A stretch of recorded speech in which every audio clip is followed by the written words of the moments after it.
Assalamualaikum warahmatullahi wabarakatuh. Sobat Rumi yang dirahmati Allah, semoga hatimu berada dalam kedamaian dan semoga setiap langkah dalam hidupmu dipenuhi cahaya dan kasih sayang dari Allah yang maha lembut kepada semua makhluknya.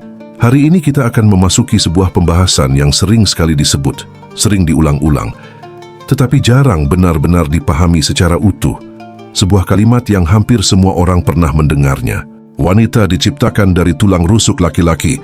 Kalimat ini terdengar sederhana, tapi maknanya telah menimbulkan banyak sekali perdebatan, salah tafsir, bahkan kadang menjadi dasar untuk memandang perempuan lebih rendah daripada laki-laki.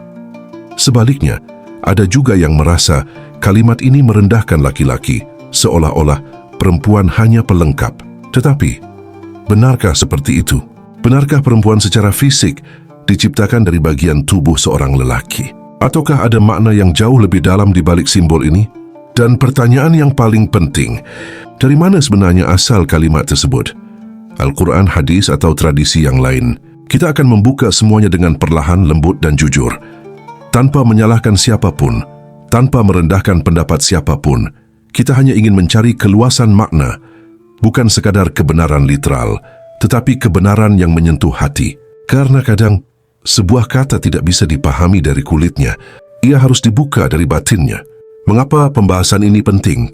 Jika kita perhatikan, banyak sekali orang yang memahami konsep ini secara biologis, seolah-olah perempuan betul-betul dicabut dari tulang rusuk kanan seorang laki-laki yang sedang tidur.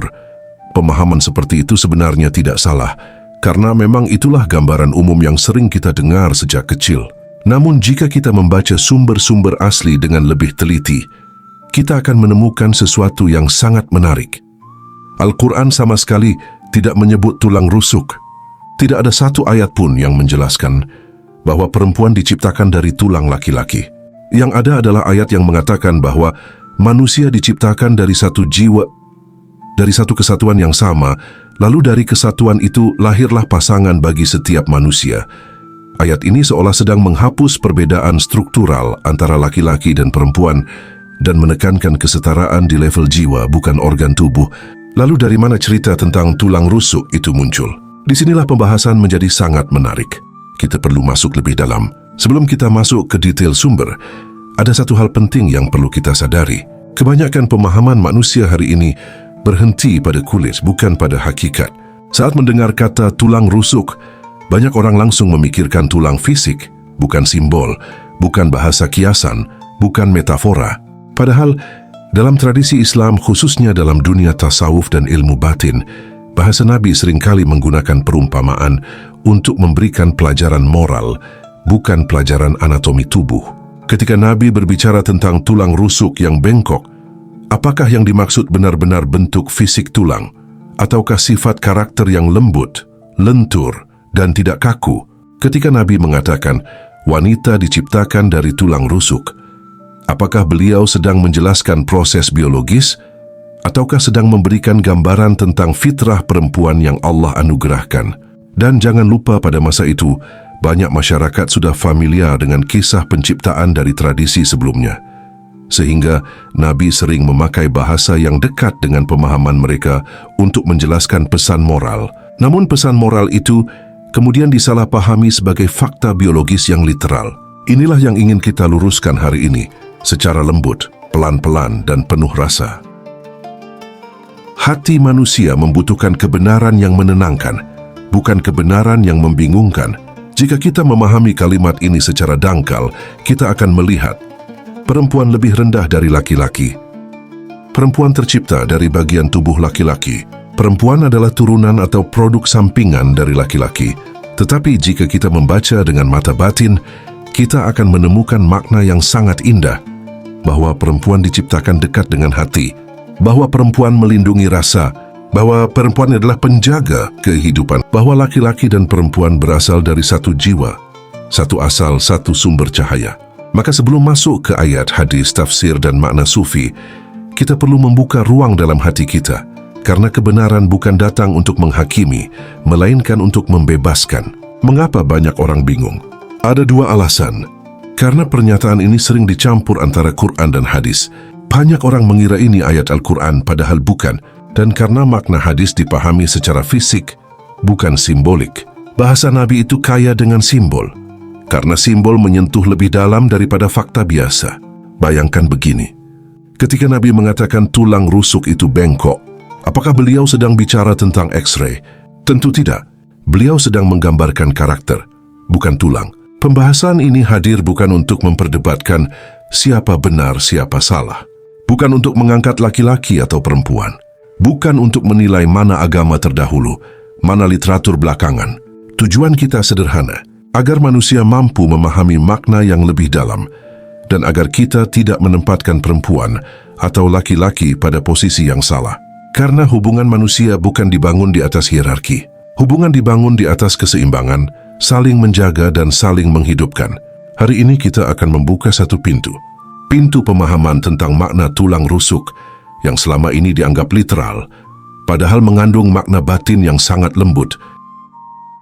Sobat Rumi yang dirahmati Allah, setelah kita membuka ruang hati tentang makna sebuah kalimat yang sering kita dengar sejak kecil, kini saatnya kita menelusuri sumbernya, bukan untuk berdebat, tetapi untuk menemukan kejelasan yang menenangkan.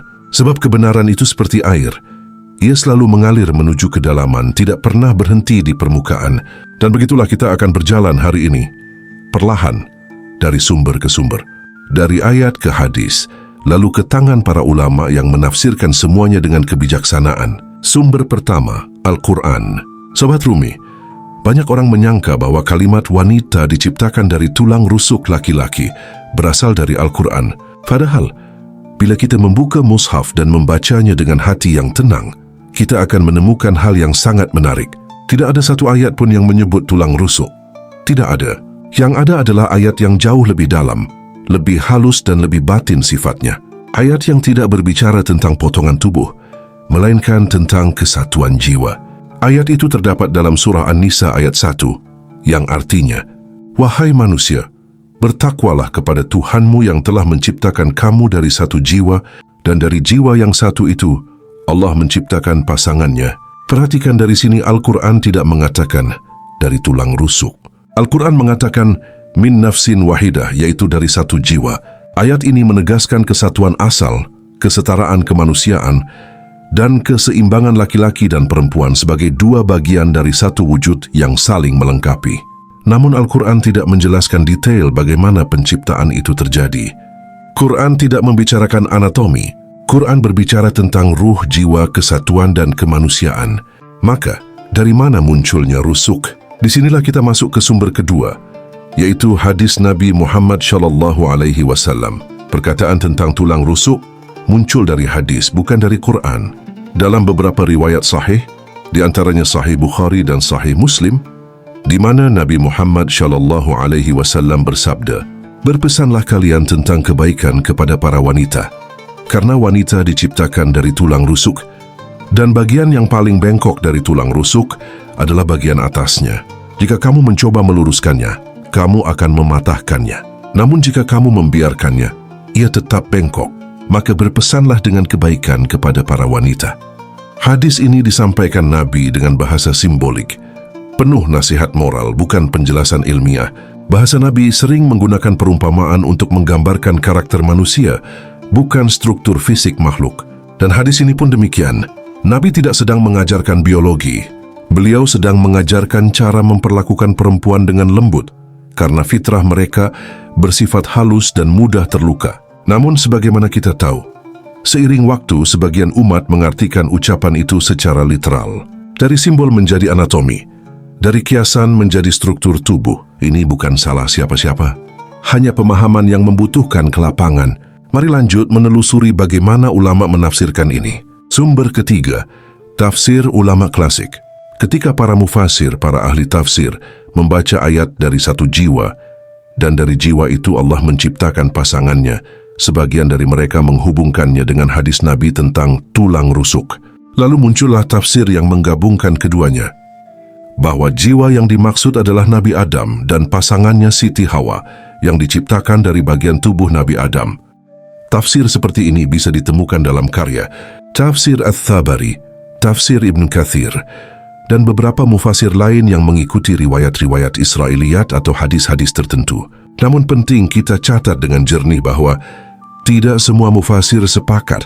Ada ulama lain yang mengatakan bahwa yang dimaksud satu jiwa adalah hakikat asal manusia secara umum, bukan seseorang yang bernama Adam secara fisik.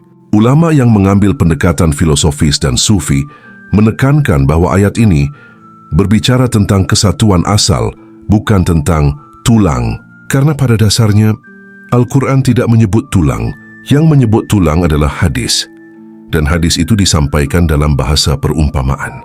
Ulama-ulama batin seperti Imam Al-Ghazali, Ibnu Arabi, Jalaluddin Rumi dan para sufi lainnya lebih menekankan makna moral dan makna batin, bukan makna fisik. Bagi mereka, rusuk adalah simbol, bukan materi. Sumber keempat, narasi yang hidup dalam masyarakat. Sobat Rumi, ada satu hal yang penting untuk kita sadari. Kata tulang rusuk sebenarnya tidak hanya dikenal dalam Islam. Narasi ini juga sangat kuat dalam tradisi Yahudi dan Kristen. Dalam kitab Kejadian, ada cerita bahwa Siti Hawa diciptakan dari tulang rusuk Nabi Adam. Dan pada masa Nabi, masyarakat Arab sudah mengenal cerita ini dari kaum Yahudi dan Nasrani di sekitar mereka dan tertulis dalam Taurat. Karena itulah, ketika Nabi berbicara dengan simbol tulang rusuk, pendengar beliau langsung memahami maksudnya tanpa memaknainya sebagai pelajaran biologi. Di titik ini kita melihat sebuah benang merah. Al-Quran fokus pada satu jiwa. Hadis menggunakan simbol tulang rusuk untuk memberi nasihat moral. Sebagian ulama menghubungkan keduanya menjadi narasi penciptaan Hawa, dan masyarakat kemudian meyakininya sebagai cerita literal. Semua itu adalah lapisan-lapisan pemahaman yang wajar. Tidak ada yang salah, tidak ada yang kurang. Hanya membutuhkan penjelasan yang lapang. Sobat Rumi, kita sudah melihat sumber-sumbernya. Al-Quran yang berbicara tentang jiwa, hadis yang berbicara dengan simbol, tafsir yang mencoba menggabungkan keduanya, dan tradisi masyarakat yang membentuk pemahaman umum. Dan semua ini bukan untuk mengaburkan kebenaran, justru untuk menunjukkan bahwa kebenaran itu memiliki lapisan. Lapisan lahir, lapisan batin, lapisan simbol, dan lapisan hakikat. Lapisan berikutnya, kita akan masuk ke makna batin dan makna sufi. Dari pernyataan ini, makna yang jauh dari perdebatan dan lebih dekat kepada perdamaian. Kalau kita melihat tradisi para sufi, mereka tidak berhenti pada makna lahiriah dari sebuah pernyataan. Bagi mereka, setiap kisah, setiap ungkapan, setiap perintah selalu memiliki dua sisi, zahir, yang tampak, dan batin, yang menjadi cahaya di balik teks. Begitu juga ungkapan yang sering kita dengar tentang wanita diciptakan dari tulang rusuk laki-laki. Para sufi mengatakan, jangan lihat tulang rusuknya, lihat hikmahnya. Jangan lihat bentuknya, lihat rahasianya. Mereka memahami ini bukan sebagai pernyataan biologis, melainkan simbol tentang bagaimana Allah menyusun kehidupan, memadukan kekuatan dan kelembutan, sehingga lahirlah keseimbangan dalam diri manusia. Pertama, tulang rusuk sebagai simbol ruang paling dekat dengan hati. Dalam anatomi manusia, tulang rusuk adalah rumah bagi hati dan paru-paru, dua organ yang menjaga hidup. Para sufi melihat ini sebagai isyarat bahwa perempuan bukan berasal dari bawah kaki untuk direndahkan, bukan dari atas kepala untuk ditinggikan, tetapi dari sisi dada, tempat hati bersemayam, untuk dicintai, dilindungi, dan dihormati.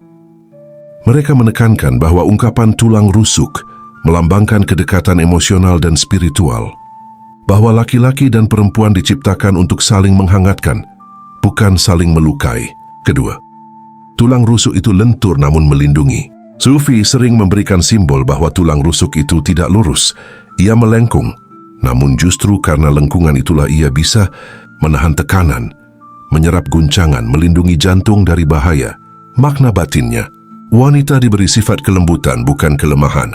Kelembutan itulah yang menciptakan harmoni, memeluk luka dan menenangkan gejolak. Sufi ingin menegaskan bahwa lengkungan bukan cacat, tetapi desain ilahi. Kelembutan bukan kekurangan, tetapi kekuatan. Karena itu, seseorang yang tidak memahami makna simbolis ini akan melihat kelembutan sebagai kekurangan, padahal ia adalah penjaga kehidupan. Ketiga, simbol kebergantungan spiritual bukan hierarki. Para sufi juga menolak pemahaman bahwa ungkapan ini menciptakan hierarki gender. Justru sebaliknya, mereka melihatnya sebagai keterikatan rohani. Laki-laki menurut Rumi adalah simbol dari pencarian, perempuan adalah simbol dari penyempurnaan. Jika laki-laki adalah penjelajah, perempuan adalah rumahnya. Jika laki-laki adalah api semangat, perempuan adalah air yang menenteramkan. Jika laki-laki adalah langkah, perempuan adalah arah. Sufi melihat hubungan ini sebagai pasangan yang saling menyempurnakan, bukan saling mengecilkan. Keempat, diciptakan dari dirimu makna kesatuan jiwa. Ketika Al-Quran menyatakan dalam surat An-Nisa ayat 1, Dia menciptakan pasanganmu dari dirimu sendiri. Para Sufi menafsirkannya yaitu manusia sejatinya satu jiwa yang dibagi menjadi dua bentuk. Laki-laki membawa sebagian sifat ilahi, perempuan membawa sebagian lainnya. Dan ketika keduanya bersatu dalam cinta, kasih dan saling memahami, mereka tidak hanya membentuk rumah tangga, tetapi kembali menjadi satu jiwa sebagaimana awal penciptaannya. Inilah mengapa banyak Sufi berkata, wanita bukan milik laki-laki, dan laki-laki bukan milik wanita, tapi keduanya milik perjalanan yang sama menuju Allah. Kelima, persoalan bukan tulang rusuk, tetapi penglihatan batin. Para Sufi tidak mencari jawaban apakah perempuan benar-benar diciptakan dari tulang rusuk secara fisik. Pertanyaan itu dianggap tidak penting bagi perjalanan jiwa. Yang penting adalah, apakah kita bisa melihat hikmah di baliknya? Apakah kita memahami bagaimana hubungan laki-laki dan perempuan?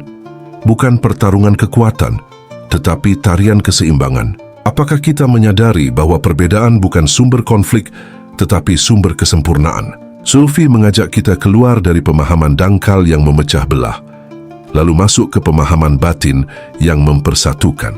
Jadi makna batin dari pernyataan itu bukan soal asal-usul biologis, tetapi tentang makna hubungan, tentang penyeimbang sifat, tentang fitrah kelembutan, dan tentang perjalanan kembali menjadi satu jiwa. Ibnu Arabi berkata, perempuan adalah cermin di mana laki-laki melihat Tuhan melalui kasih. Dan Rumi berkata, satu jiwa dua tubuh, satu keheningan dua suara. Itulah pandangan Sufi lembut dalam dan menyatukan. Lalu bagaimana dengan relevansi dalam kehidupan modern saat ini? Apa yang bisa kita ambil di tengah kehidupan modern yang serba cepat, sibuk dan penuh tekanan seperti sekarang? Seringkali kita kehilangan keseimbangan dalam diri. Kita berlomba berlari mengejar ambisi, tapi lupa memahami siapa diri kita sebenarnya. Ketika kita kembali pada makna simbolis tentang tulang rusuk, tentang keseimbangan energi maskulin dan feminin, dan tentang kesatuan jiwa dalam tradisi Sufi, ada banyak pelajaran besar yang justru sangat relevan untuk kehidupan hari ini.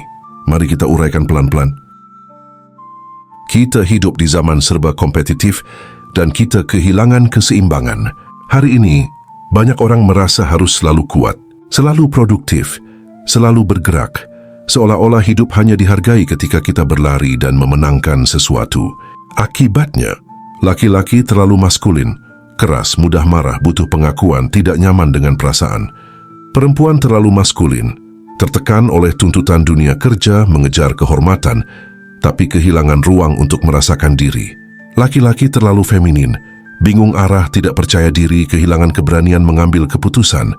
Perempuan terlalu feminin, mudah terluka, takut mengambil langkah, padahal yang dibutuhkan bukan menjadi maskulin atau feminin saja, tetapi keseimbangan keduanya.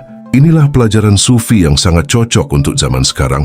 Diri kita harus utuh, bukan hanya kuat ke satu sisi.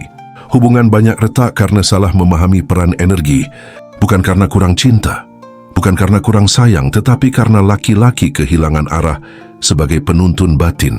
Perempuan kehilangan intuisi sebagai penenang jiwa, bukan peran kuno tapi peran energi. Para Sufi mengajarkan, maskulin memberi arah, feminin memberi kedamaian. Jika salah satu hilang, hubungan kehilangan cahaya. Di zaman modern, kita sering memaksakan standar yang tidak selaras dengan fitrah energi kita sendiri. Kita ingin menang dalam debat, bukan menang dalam kebahagiaan. Ingin membuktikan diri, bukan memahami diri. Ingin dikagumi, bukan mengenali yang kita cintai. Pelajaran yang bisa kita ambil, hubungan bukan dua orang yang saling menantang, tetapi dua energi yang saling melengkapi. Individu modern kehilangan akar dan Sufi memulihkan kesadaran itu. Kita dikejar target, angka, likes, follower, gift, validasi sosial. Dan tanpa sadar kita lupa bahwa yang membuat manusia menjadi manusia adalah hati yang lembut, keberanian memahami diri, kemampuan melihat jiwa orang lain, dan kesadaran akan sumber kita kembali. Simbol tulang rusuk mengingatkan bahwa kita tidak diciptakan untuk hidup saling menjatuhkan, tetapi saling menopang dan melindungi. Bahwa kita diciptakan dari satu jiwa, dan apapun yang kita lakukan kepada orang lain akan kembali pada diri kita sendiri. Ini sangat penting di era sekarang, ketika ego dan kepentingan pribadi begitu dipuja. Kita harus mulai menyelaraskan energi, menguatkan maskulin dan menyucikan feminin. Bukan berarti laki-laki harus kasar atau perempuan harus lembut. Bukan begitu. Sufi tidak pernah mengajarkan pola kaku, tapi irama. Irama manusia modern yang seimbang adalah ketegasan tanpa kekerasan, kelembutan tanpa kelemahan, ambisi tanpa kehilangan jiwa, ketenangan tanpa melupakan arah. Ini bisa kita lakukan dengan melalui lebih sering mendengarkan diri, memperkuat niat sebelum langkah, memeluk luka tanpa menyalahkan, menenangkan ego tanpa meniadakan diri, membangun hubungan dengan kesadaran, bukan emosi sesaat. Kehidupan modern membutuhkan keutuhan, bukan sempurna. Manusia hari ini banyak terluka karena mengejar kesempurnaan. Padahal yang dibutuhkan bukan kesempurnaan, tapi keutuhan. Utuh sama dengan mengenali dua energi dalam diri, mengakui kekuatan dan kelemahan, menerima masa lalu, menyadari kebutuhan akan orang lain, dan perlahan kembali menjadi satu jiwa sebagaimana kita diciptakan. Itulah pesan besar di balik simbol tulang rusuk. Kita tidak diciptakan untuk menjadi setengah, kita diciptakan untuk saling menyempurnakan. Di tengah dunia modern yang sering membuat kita patah, simbol ini mengingatkan bahwa kita tidak sendirian, bahwa kita lahir untuk merawat dan dirawat, bahwa kita membawa dua energi yang harus berjalan beriringan, dan bahwa cinta dalam bentuk apapun adalah ruang penyembuhan. Dan mungkin simbol tulang rusuk bukan bicara tentang asal-usul perempuan, tetapi tentang bagaimana kita menyembuhkan diri, menyatu kembali sebagai manusia yang utuh, dan berjalan menuju Tuhan dengan jiwa yang lebih damai. Sobat Rumi, setelah kita menelusuri perjalanan panjang makna dari ungkapan wanita diciptakan dari tulang rusuk laki-laki, mulai dari sumber-sumber hadis, tafsir ulama, makna simbolis dalam tradisi sufi, hingga perspektif energi maskulin dan feminin dalam psikologi modern, kita akhirnya sampai pada satu kesadaran yang lebih dalam, bahwa setiap cerita dalam agama tidak hadir untuk membatasi manusia, tapi untuk membebaskan jiwa manusia dari kegelapan ketidaktahuan. Mari kita rangkum pelajaran yang bisa kita bawa pulang ke dalam kehidupan kita hari ini. Pertama, tidak ada hierarki, yang ada kesatuan jiwa. Kita telah memahami bahwa Islam tidak pernah mengajarkan perempuan berasal dari laki-laki sebagai bentuk merendahkan. Tidak ada ayat yang mengatakan demikian. Yang ada justru pernyataan lembut. Allah menciptakan pasanganmu dari dirimu sendiri. Ini artinya kita berasal dari satu jiwa yang sama. Laki-laki dan perempuan bukan dua makhluk yang dipisahkan oleh derajat, tetapi dua bagian dari satu kesempurnaan. Dalam bahasa Sufi, engkau adalah cermin bagi pasangmu. Kedua, tulang rusuk adalah simbol kedekatan hati. Para Sufi tidak melihat tulang rusuk sebagai struktur biologis. Mereka melihatnya sebagai simbol. Tempat paling dekat dengan hati, tempat perlindungan, tempat cinta beristirahat, tempat kehangatan berawal. Itu sebabnya, hubungan antara laki-laki dan perempuan tidak pernah dimaksudkan untuk menjadi pertarungan, melainkan ruang untuk saling menguatkan. Ketiga, energi maskulin dan feminin membentuk keseimbangan hidup. Psikologi modern dan tasawuf sepakat bahwa manusia menjadi kuat bukan karena keras, dan menjadi lembut bukan karena lemah. Keseimbangan terjadi ketika maskulin memberi arah, feminin memberi kedamaian. Maskulin memperjelas tujuan, feminin memperdalam makna, dan dua energi ini hidup di dalam setiap diri manusia. Keduanya harus dirawat seperti dua sayap burung. Satu patah, kita tidak bisa terbang. Keempat, pelajaran untuk kehidupan modern. Di tengah dunia yang semakin bising, kita diajak untuk kembali ke pemahaman paling dasar, bahwa manusia tidak diciptakan untuk berjalan sendirian, bahwa kita membutuhkan ruang hati untuk beristirahat, bahwa kita membutuhkan arah untuk melangkah, bahwa kita bukan hanya tubuh, tetapi jiwa yang saling terhubung. Sufi mengatakan, Tidak ada yang diciptakan dari dirimu kecuali sesuatu yang membuatmu utuh. Artinya apapun perannya, suami, istri, sahabat, orang tua atau anak, kehadiran mereka adalah bagian dari proses penyempurnaan jiwa kita. Kelima, kesimpulan besar yang paling penting bukan asal-usulnya, tetapi hikmahnya. Seringkali manusia memperdebatkan bentuk daripada mencari makna. Para sufi mengingatkan, kebenaran tidak selalu berada pada kata-kata, ia berada pada cahaya di balik kata-kata. Dan cahaya dari simbol tulang rusuk adalah cinta, perlindungan, kesatuan, keseimbangan, dan keutuhan jiwa. Jika kita mengambil hikmah ini, maka hidup kita akan lebih lapang, hubungan kita lebih damai, dan hati kita lebih dekat kepada Allah.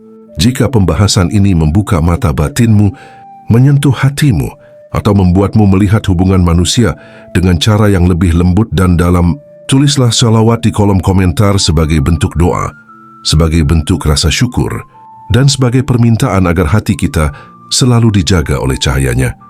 Dan biarkan kolom komentar menjadi taman doa, tempat cahaya-cahaya kecil berkumpul.